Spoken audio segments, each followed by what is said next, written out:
My brother thought he saw a ghost. That was not the case. When I was around 7 years old, and my brother was about 10, something spooky happened one night. It was way past our bedtime, and our mom woke up from the couch to tuck us in. Our dad was away for work, so it was just the three of us at home for quite a while. Upstairs, our parents' room was on the right, and on the left was a hallway. If you turned left again down that hallway, you'd reach my brother's room, and on the opposite end was my room, just across from the upstairs bathroom. At both ends of the hallway were doors with windows, but we hardly ever used them and kept them locked. My end had a door to a balcony, and my brother's end led to the back porch since our house leaned into a small hill. My brother and mom had this habit of waking up at night to use the bathroom. I always knew when they did because they weren't very good at closing the door quietly. This one night, my brother did something different. He returned to the bathroom and said, "I'm gonna try to pee before bed.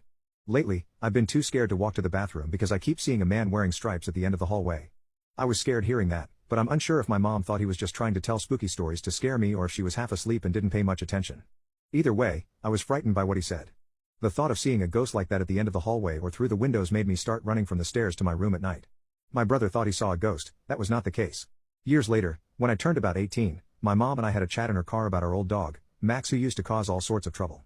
We had a good laugh remembering those funny moments when my mom suddenly said, "Hey, do you remember the time I let the cops in?" and Max dashed to the kitchen and tore open that huge bag of dog food we had?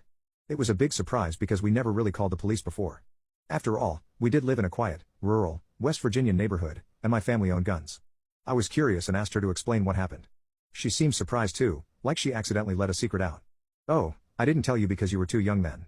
One night, I heard strange noises outside my window, and when I peeked, there was a man peering into my bedroom." She told me how she scared him off by turning on the lights and even grabbed my dad's pistol before calling the police.